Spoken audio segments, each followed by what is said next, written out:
हरिओम भैया एवं बहनों, आज मैं आप लोगों को अध्याय 2 पर्यावरण जो विज्ञान विषय के अंतर्गत है उसके बारे में आप लोग को समझाऊंगी। ठीक है, आप लोग को ध्यानपूर्वक सुनना है और देख करके समझना है। हमारा पर्यावरण, पर्यावरण का तात्पर्य क्या है? परि धन आवरण। परि का मतलब होता है बाहरी, है ना, बाहरी, और आवरण मतलब घेरा, बाहरी घेरा। हमारे चारों ओर जो घेरा पाया जाता है, जो आवरण पाया जाता है, वही क्या कहलाता है? पर्यावरण कहलाता है। ठीक है, पर्यावरण से सभी भली प्रकार जानकारी अब रखते हैं कि पर्यावरण में क्या क्या पाया जाता है। जितनी भी चीजें हैं हमारे आसपास वो सब पर्यावरण के अंतर्गत आता है, चाहे वो जैविक घटक हो या फिर अजैविक घटक हो। तो पर्यावरण में कौन कौन से घटक हैं उसके बारे में आपको बता रही हूँ। पर्यावरण के घटक, तो इससे पहले भी आप लोगों को पर्यावरण के बारे में जो थोड़ी बहुत जानकारी होगी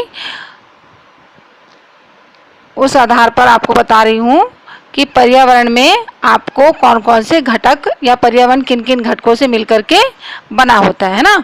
तो हमारे चारों कई प्रकार की चीज़ें पाई जाती हैं, जैसे हवा है, पानी है, ठीक है, मिट्टी है, पौधे, जीव जंतु, ये सब हमारे चारों ओर हमको दिखाई देता है। इन्हीं सब से मिलकर के क्या बनता है? पर्यावरण बनता है। ठीक है, और इन्हें पर्यावरण के घटक भी कहते हैं। तो घटक का तात्पर्य क्या हुआ? जो जो चीज़ें हमारे आसपास हैं, चाहे वो हवा हो, पानी हो, या फिर मिट्टी हो, पौधे हो, जंतु हो, ये सब क्या कहलाते हैं? घटक कहलाते हैं। तो इन सभी घटकों से मिलकर के क्या बनता है? पर्यावरण बनता है। और अब इन घटकों को दो प्रकार में बांटा गया है, सजीव घटक और निर्जीव घटक। ठीक है, तो पौधे और जो जंतु हैं वो सजीव घटक के अंतर्गत आते हैं। सजीव का तात्पर्य क्या होता है? जिसमें जीवन पाया जाता है। और निर्जीव का मतलब होता है जिसमें जीवन नहीं पाया जाता है। ठीक है, तो सजीव घटक के अंतर्गत किसको लिए हैं? पौधे और जंतु को। और वायु, जल, मिट्टी और प्रकाश, ये सभी किस में आते हैं? निर्जीव घटक। आप अपने आसपास बहुत सारी वस्तुओं की सूची बनाई है इसी प्रकार कॉपी में, और देखिए कि कौन सा सजीव घटक के अंतर्गत है और कौन सा निर्जीव घटक के अंतर्गत। ठीक है, अब आप ये भी जानते हैं कि जीवधारी दो प्रकार के होते हैं, पौधे और जंतु। पौधों को भी जीवों में रखा गया है ना। जीव का तात्पर्य हम लोग क्या देखते हैं? जंतुओं को बोल देते हैं, लेकिन ऐसा नहीं है। जीव के अंतर्गत पौधों को भी लिया गया है और जंतुओं को भी लिया गया है। पौधों को इसलिए लिया गया है क्योंकि इसमें भी जीवन की जो क्रियाएं हैं, श्वास लेना, भोजन बनाना, ये सारी जैविक क्रियाएं इनमें भी चलती हैं, इसलिए इनको सजीवों में रखा गया है। ठीक है, तो जीवधारी कितने प्रकार के होते हैं? दो प्रकार के, पौधे और जंतु। अधिकांश पत्तियों का रंग कैसा होता है? पौधों का रंग हरा रंग। ज़्यादातर हम जो पौधे देखते हैं उनकी पत्तियों का रंग कैसा दिखता है? हरे रंग, है ना। कुछ पौधों के तने भी आपको हरे दिखाई देते हैं, और कई बार हमने देखा है जब पौधा बहुत छोटा होता है तो अधिकांशतः जब पौधे छोटे होते हैं तब भी उनका जो तना होता है वो कैसा दिखता है? हरे रंग का दिखता है। तो ये जो हरा रंग है, ये हरा रंग क्या है? सोचते ना हम लोग कि पत्तियों में हरा रंग नीले रंग का क्यों नहीं है ये, है ना, या फिर और कोई कलर का क्यों नहीं है? तो इसमें जो ये हरा रंग है वो हरा रंग क्लोरोफिल नामक पदार्थ के कारण होता है। और क्लोरोफिल के होने के कारण पौधे पानी और कार्बन डाइऑक्साइड के द्वारा सूर्य प्रकाश की उपस्थिति में अपना भोजन स्वयं बनाते हैं, अपना भोजन स्वयं बनाते हैं। ठीक है, मतलब ये उत्पादक है, जो उत्पादन करता है उसको क्या कहते हैं? उत्पादक कहते हैं। तो पौधे अपना भोजन स्वयं बनाते हैं। स्वयं बनाते हैं तो क्या क्या चीज़ें चाहिए भोजन पकाने के लिए? तो भोजन पकाने के लिए कच्चे माल की आवश्यकता तो है ना। हम लोग भी घर में जब भोजन पकाते हैं तो हम लोग क्या करते हैं? भोजन को पका रहे हैं, बना नहीं रहे हैं, है ना। बनाने का काम कौन करता है? पेड़ पौधे कर रहे हैं। हम तो सिर्फ उनसे प्राप्त पदार्थों को पकाने का काम करते हैं। तो जब हम भी घर में भोजन पकाते हैं तो हम लोग को भी क्या चाहिए? सामग्री चाहिए, है ना, ईंधन चाहिए, तब तो कहीं जाकर के भोजन पकता है। तो पेड़ पौधे जो भोजन स्वयं बना रहे हैं वो भी क्या करते हैं? उनको भी क्या क्या चीज़ें चाहिए भोजन बनाने के लिए? तो क्लोरोफिल तो उनके पास है पत्तियों में। ठीक है। अब उसको पानी की आवश्यकता है, तो पानी उसको कहाँ से मिल जाता है? जड़ों से मिल जाता है। हम जो पानी देते हैं, मिट्टी में डालते हैं, तो पौधे की जो जड़ें होती हैं वो उस पानी को अवशोषित कर लेती हैं। और कार्बन डाइऑक्साइड उसको कहाँ से मिलता है? वातावरण से मिल जाता है। वातावरण में जो गैसें पाई जाती है, वायुमंडल में जो गैसें हैं, ऑक्सीजन है, नाइट्रोजन है, ऐसे ही कार्बन डाइऑक्साइड भी है, भले ही कम मात्रा में, परंतु कार्बन डाइऑक्साइड भी है। तो कार्बन डाइऑक्साइड उसको कहाँ से मिल गया? वायुमंडल से मिल गया। इस प्रकार से ये तो कच्चे पदार्थ उसको प्राप्त हो गए। अब भोजन बनाने के लिए ईंधन की भी तो आवश्यकता है ना, तो वो ईंधन उसको कहाँ से मिलता है? सूर्य की प्रकाश, सूर्य से मिलता है उसको, सूर्य का प्रकाश। तो सूर्य के प्रकाश की उपस्थिति में ये क्रिया नहीं करेगा, परंतु इसकी उपस्थिति आवश्यक है। हम इसको मिक्स नहीं कर रहे हैं, मिश्रण नहीं कर रहे हैं कि हाँ ये कार्बन डाइऑक्साइड के साथ मिला दिया, पानी के साथ मिला दिया, नहीं। हम लोग भोजन पकाते हैं घर में, तो पतीले में सारी चीज़ों को मिला करके किस में चढ़ाते हैं? आग में चढ़ा देते हैं ना, आग को उसके अंदर मिलाते तो नहीं है। तो उसी प्रकार से यहाँ पर सूर्य का जो प्रकाश है उसकी उपस्थिति होती है इस क्रिया में, और इस प्रकार पौधे क्या करते हैं? अपना भोजन बनाते हैं, है ना। तो इस प्रकार क्या हुआ? भोजन बनाने की जो प्रक्रिया है वो किसके द्वारा हुई? पौधों के द्वारा हुई। तो ये जो क्रिया है वो कहलाती है प्रकाश संश्लेषण की क्रिया। क्या क्रिया कहलाती है? प्रकाश संश्लेषण की क्रिया कहलाती है। और इस कारण इसको स्वपोषी कहते हैं। क्या कहते हैं? स्वपोषी। स्वयं, स्व मतलब स्वयं, स्वयं अपना भोजन बना रहे हैं इसलिए स्वपोषी। जंतुओं में क्लोरोफिल नहीं होता, फिर भी वे भोजन कैसे प्राप्त करते हैं, है ना। तो कुछ जंतु पौधों को भोजन के रूप में ले लेते हैं। ऐसे जंतुओं को हम बोलते हैं शाकाहारी, जो सिर्फ पेड़ पौधों को, हरी पत्तेदार सब्जियों को भोजन के रूप में ग्रहण करते हैं, उसको शाकाहारी कहते हैं। जैसे गाय है, खरगोश है और हिरण है। ऐसे और भी जंतु है जो सिर्फ हरे साग सब्जियों को ही भोजन के रूप में लेते हैं, तो उनको बोलते हैं शाकाहारी। कुछ जंतु ऐसे भी हैं जो अन्य जंतुओं को खाते हैं।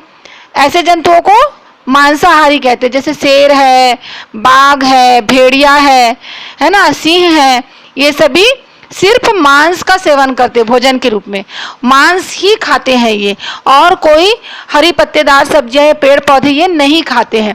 तो ऐसे जंतुओं को जो सिर्फ मांस का सेवन करते हैं उनको मांसाहारी कहते हैं। तीसरे प्रकार के जंतु होते हैं जो कि पौधे भी ग्रहण करते हैं, यानी हरी साग सब्जियां भी खाते हैं, और मांस का भी सेवन करते हैं, यानी जंतुओं को भी खाते हैं। तो ऐसे जंतुओं को सर्वाहारी कहते हैं। क्या कहते हैं? सर्वाहारी, जो पौधे और जंतु दोनों को अपने भोजन के रूप में ग्रहण करता है। जैसे मनुष्य है ना, मनुष्य, कुछ मनुष्य क्या बोलते हैं कि नहीं भाई हम तो मांस नहीं खाते हैं तो हम तो शाकाहारी हैं। नहीं, ऐसा नहीं है। जो मांस खाते हैं, जो मनुष्य मांस खाते हैं, क्या वो हमेशा सुबह शाम दोपहर सिर्फ मांस का ही सेवन तो नहीं करते ना, वो हरी साग सब्जियां भी खाते हैं। तो इस प्रकार वो हरी साग सब्जियां भी खाते हैं और मांस का भी सेवन करते हैं, इसीलिए मनुष्यों को सर्वाहारी में रखा गया है। मनुष्य के अंतर्गत हम अलग अलग कैटेगरी नहीं बांट सकते कि मैं अगर साग सब्जी खाता हूँ तो मैं शाकाहारी हूँ, और अगर मैं मांस खाता हूँ तो मैं मांसाहारी हूँ। ऐसा नहीं कहा जा सकता। मनुष्यों को एक वर्ग में रखा गया है और ये सर्वाहारी में आता है। ऐसे कौवा है, कुत्ता है, ये सभी भी किस में आते हैं? सर्वाहारी में आते हैं। तो 3 कैटेगरी आपको बताई मैंने। क्या क्या? जंतुओं में 3 कैटेगरी है। क्या? शाकाहारी, मांसाहारी और सर्वाहारी। और चूंकि अपना भोजन स्वयं नहीं बना रहे हैं, ये दूसरे से अपना भोजन लेते हैं, तो उसको बोलते हैं परपोषी। पौधों ने अपना भोजन स्वयं बनाया था तो उसको स्वपोषी बोले। और जंतु जो है वो अपना भोजन स्वयं बना रहे हैं क्या? नहीं बना रहे हैं। वो या तो पौधों को अपने भोजन के रूप में ले रहे हैं, या फिर किसी दूसरे जंतु को अपने भोजन के रूप में ले रहे हैं। तो इसीलिए उनको क्या कहा जाता है? परपोषी कहते हैं। ठीक है। तो पौधे जो है वो क्लोरोफिल की सहायता से अपना भोजन बनाते हैं, इसलिए उनको उत्पादक कहा। जो मैं पहले भी आपको बताई कि जो उत्पादन करता है उसको उत्पादक कहते हैं। और चूंकि जंतुओं ने भोजन का उत्पादन नहीं किया है, सिर्फ उसको उपभोग किया है, सिर्फ उसको ग्रहण किया है, तो उसको बोलते हैं उपभोक्ता।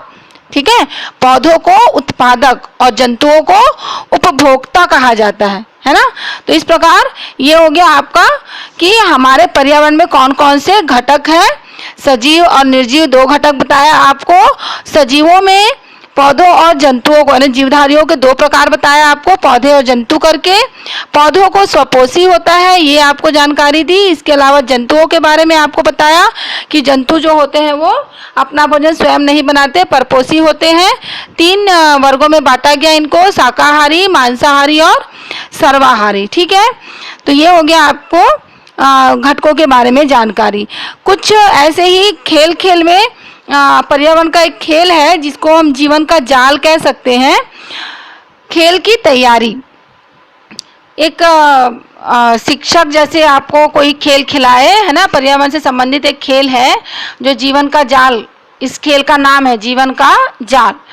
तो 10 सेंटीमीटर लंबाई व 5 सेंटीमीटर चौड़ाई वाले 25 कार्ड बनाने होते हैं, और ये कार्ड पुराने पोस्ट कार्ड हो सकते हैं, शादी के निमंत्रण पत्र आते हैं घरों में, है ना, जिसको हम लोग बाद में फेंक देते हैं, लेकिन अगर हम इनको रखें तो ये काम भी आ जाता है।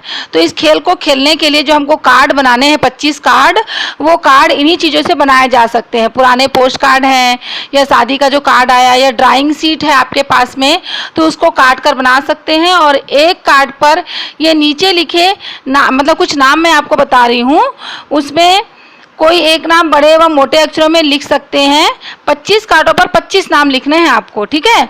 जैसे किसी में सूरज, मिट्टी, पानी, घास, मेढक, टिड्डा, वायु, प्रकाश, नदी, मटर का पौधा, आम का पेड़, काई, गेहूं का पौधा, सांप, गिद्ध, बंदर, शेर, हिरण, मछली, मगर, उष्मा या ताप, मोर, खरगोश, मनुष्य और खनिज लवण। जरूरी नहीं है कि जो मैंने नाम आपको बताया वही नाम आप लिखो, आप चाहो तो इसमें से कोई नाम हटा भी सकते हो और अपने हिसाब से कोई दूसरा नाम भी जोड़ सकते हो, ठीक है। तो यह भी आवश्यक नहीं है कि खेल में 25 ही विद्यार्थी हो। 25 कार्ड मतलब 25 विद्यार्थियों को भी देना है, तो 25 से भी ज़्यादा रख सकते हो, अधिक भी हो सकता है, कम भी हो सकता है। तो करीब 250 फीट लंबा बोरा सीने की जो सुतली आती है ना, सुतली रस्सी बोलते हैं, है ना, उसको गोले के रूप में लपेट लेंगे, ठीक है। अब ये तो तैयारी हो गई कि खेल कैसे खेलना है। खेल की शुरुआत करेंगे। तो खेल में शिक्षक खेल में भाग लेने वाले प्रत्येक विद्यार्थी को एक कार्ड देता है ना। घर में आप बैठे हो तो आप अपने पेरेंट्स को ही अपने शिक्षक बना लीजिए और आप उनको बोलिए कि हमको एक एक कार्ड देना है। अगर आपके घर में 10 लोग हैं तो आप सबको इस खेल में शामिल कर सकते हो। सबको एक एक कार्ड दे दो और जिसे वह अपने कपड़े पर इस प्रकार लगा ले कि कार्ड सबको दिखाई दे। इस प्रकार हर खिलाड़ी को एक नाम मिल जाएगा। अब सारे खिलाड़ी एक समूह में खड़े हो जाइए। जब शिक्षक कहें कि सजीव बाईं ओर और निर्जीव दाईं तरफ, तब सारे सजीव घटक एक समूह में शिक्षक के बाईं ओर और सारे निर्जीव घटक दूसरे समूह में शिक्षक के दाईं ओर खड़े हो जाएंगे। अब शिक्षक सजीव समूह से कहेंगे पौधे बाईं ओर, जंतु दाईं ओर खड़े हो जाए, तब पौधे और जंतु अलग अलग हो जाएंगे। इसके बाद सारे खिलाड़ी एक गोल घेरे में किसी भी क्रम में बैठ जाएंगे। शेष विद्यार्थी इनके पीछे खड़े होकर खेल को देखेंगे। घेरे में बैठा प्रत्येक खिलाड़ी अपने बारे में 5 वाक्य बोलेगा, है ना। जैसे सूरज का कार्ड मिला है तो वह सूरज के बारे में, जिसे नदी का कार्ड मिला है वह नदी के बारे में बोलेगा ना। जिसको जिस चीज का भी कार्ड मिला हुआ है वो उसके बारे में 5 वाक्य बोलेगा, ठीक है। सूरज बना हुआ विद्यार्थी खेल को शुरू करता है और वह सुतली का गोला अपने हाथ से लेकर किसी एक हाथ को, यानी तर्जनी अपने हाथ की जो उंगली है किसी भी एक उंगली पर उसको कस करके लपेट लेगा। फिर यह गोले को एक दूसरे विद्यार्थियों की ओर फेंक देगा जिससे उसका कोई संबंध हो। जैसे सूरज को यदि लगता है कि उसका संबंध आम के पेड़ से है तो आम के पेड़ की ओर गोला फेंक देगा। आम का पेड़ बना विद्यार्थी इसी प्रकार अपने हाथ में उसको लपेटेगा और उसको लगेगा जिससे उसका संबंध है वो उसको फेंक देगा। जैसे आम के पेड़ को लगेगा कि मेरा संबंध मिट्टी से है तो वो मिट्टी की तरफ फेंक देगा। ऐसे ही सारे विद्यार्थी अपने से संबंधित विद्यार्थी की तरफ गोला फेंकते जाएंगे और अपनी अपनी उंगलियों में इसी प्रकार रस्सी को कसते जाएंगे। तो क्या होता है, जब इस प्रकार सभी के पास सुतली रस्सी का जो गोला है वो पहुंचते जाता है और फिर क्या देखते हैं हम कि एक जाल सा बन जाता है ना। जिससे ये पता चलता है कि कहीं ना कहीं पर कोई ना कोई किसी ना किसी से जुड़ा हुआ है, अर्थात सभी का कहीं ना कहीं पर संबंध स्थापित हो जाता है।